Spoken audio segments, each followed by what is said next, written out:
So today we are going to do 2nd Nephi chapter 12, and the last chapter, well, last 2 chapters, Jacob was teaching and Nephi was listening, and then Nephi started to write Isaiah's words. So these chapters are actually a copy of the brass plates, and we have these words of Isaiah, not just here in the Book of Mormon, but where else? In the Bible. In what part of the Bible? The Old Testament. The word that Isaiah the son of Amos. Yeah, it's the prophet Amos from the Old Testament. His son is Isaiah. Oh, really? The Amos with an S? Yeah. The word that Isaiah the son of Amos saw concerning Judah and Jerusalem. Yeah, so Isaiah, Jeremiah, Amos, all these prophets prophesied about what? The Israelites, Also known as who? the Jews The house. of Israel. The house of Israel, which was how many tribes? 12. 12 tribes, and they're basically saying, if you guys don't repent, you would be what? Destroyed. Destroyed, and then you would be Wiped off. Scattered. scattered throughout the world, but one day God will remember his covenants with you, and Bring you back. in what days? The latter days. The latter days. And it shall come to pass in the last days, when the mountain of the Lord's house shall be established on the top of the mountains, and shall be exalted above the hills, and all nations shall flow unto it. So what's going to happen in the last days? Everybody's going to be gathered together. So what? Where? The church. Mountains. Mountains. And what is the mountain Mountains. of the Lord? The temple. Temples, and all of his nations, all of his people would what? Go unto it. Flow unto the temple. So to gather people together, they need a place to gather to. And what has he established for his people to gather to in the last days? The temple. The temples, which are a part of his, Gospel. the gospel or the Church. church. Very good. Oh my All people will flow unto in the last days. That's part of the what of Israel? Gathering. Gathering. Verse 3. And many people shall go and say, Come ye, and let us go up to the mountain of the Lord, to the house of the God of Jacob, and he will teach us of his ways, and we will walk in his paths. For out of Zion shall go forth the law and the word of the Lord from Jerusalem. So in the last days, where do people need to go to learn of God? Church. And within the church, they need to go to the, Mountain. which is Yes, the which is- Temple.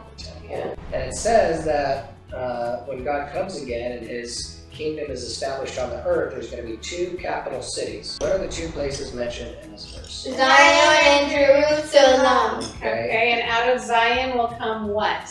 Zion is for the law. The The law, So, very like, the political laws of the land when God is here on earth and his political kingdom is established. And what's the other place and what will come from it? Jerusalem is the other place, and what will come from it is the spiritual The law. spiritual laws. Yeah, and the the church word of the headquarters. Lord. And he shall judge among the nations, and shall rebuke many people when he comes again. And they shall beat their swords into plowshares, and their spears into pruning hooks. So what are they going to do with all their weapons? They're going to dig them up and never take them away. They're going to dig them up and never use them again, right? How are they Nation- going to save some life? They won't have to, because nation shall not lift up a sword against a Jesus nation. will help them. Yeah. Nation shall not lift up sword against nation, neither shall they learn war anymore. So after the second coming, during this period that God is on the earth, what is going to happen to all the weapons on the earth? They're going to be gone. They're going to turn them into what? Gardening tools, right? To till the land, to take care of the earth. And what will not be happening after Christ comes again? War. Wars. No more wars. Very good. O house of Jacob, come ye, and let us walk in the light of the Lord. Yea, come, for ye have all gone astray, every one to his wicked ways. So before Christ comes again, what's happening? Wickedness. A lot of wickedness, right? But we just read in 4 that God is going to come to rebuke the earth for all these things. Verse 6. Therefore, Lord, thou hast forsaken thy people, the house of Jacob, because they be replenished from the east, and hearken unto soothsayers like the Philistines. and they please themselves and the children of strangers. So they're not following God anymore, they're following what these other nations are saying. So they've distanced themselves from God. Their land also is full of silver and gold, neither is there any end of their treasures. Their land is also full of horses, neither is there any end of their chariots. So this is talking about the Israelites? Yeah. So and their pride and then their arrogance, what have they done? They focused on treasure. what? On treasure. And what have they not filled their lands with? Spiritual things, that's right. Their land is also full of idols. They worship the work of their own hands. That which their own fingers have made. So I put it together and then I pray to it like it has power. It should be praying to you.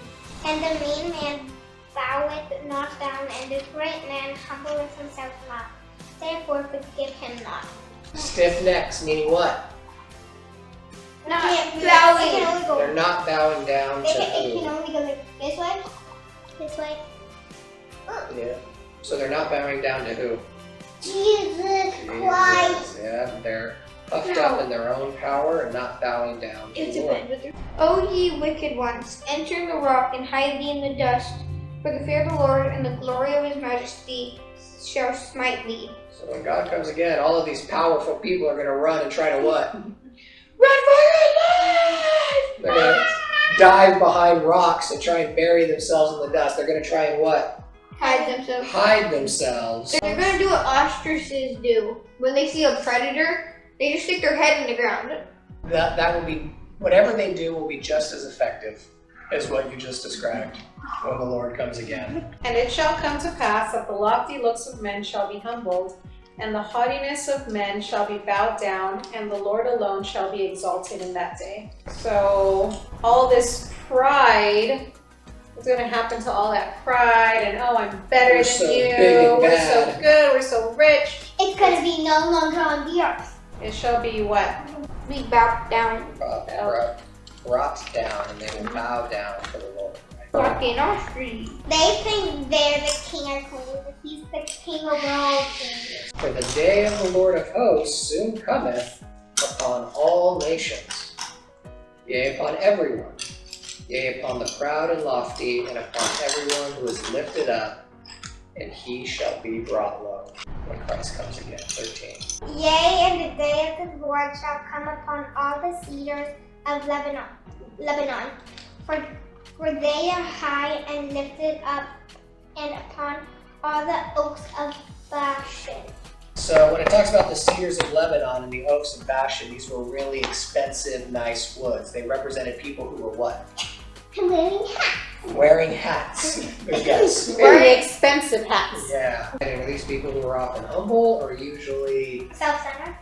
could be self-centered, right? But people who aren't taking care of the poor and the needy, people who spend all their time on money and treasures, and they're not focusing on who? Others.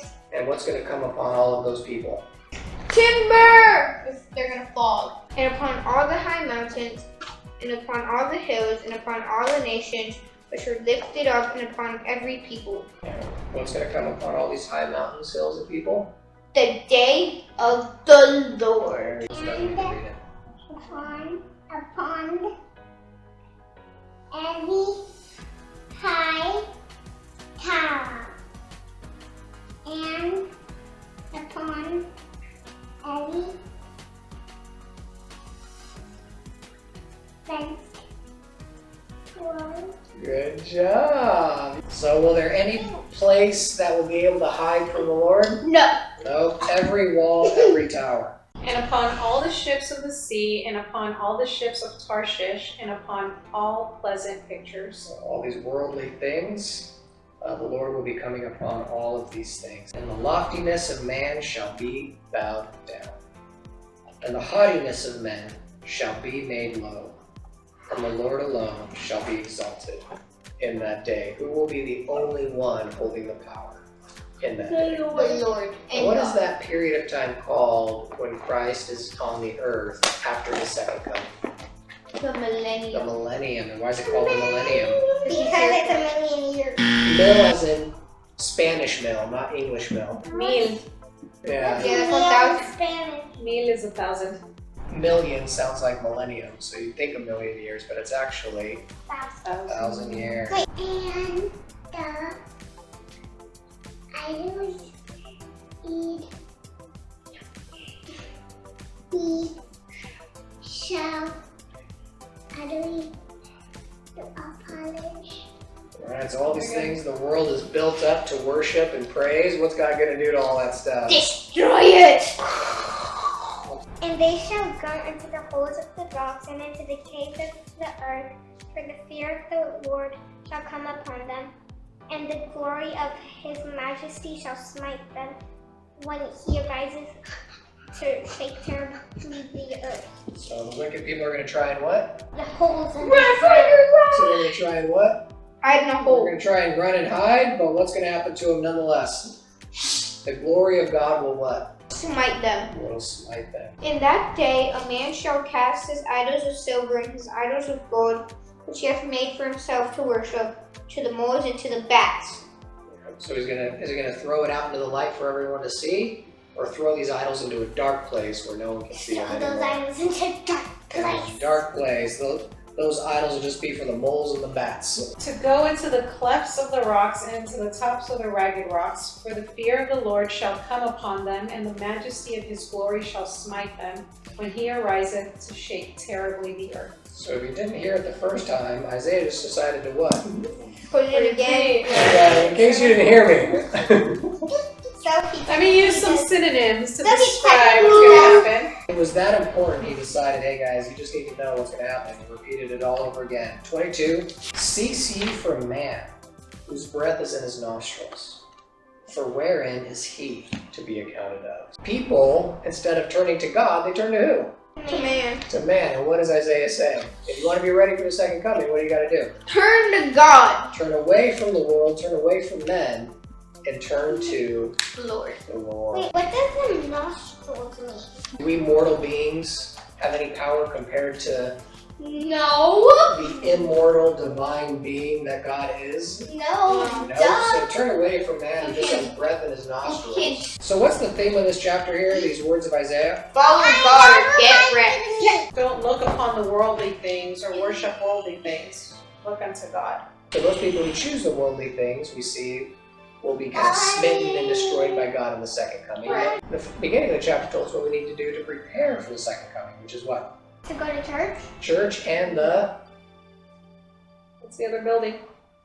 Temple. temples. Very good. Click the subscribe button. Leave a like. Ring that bell. And keep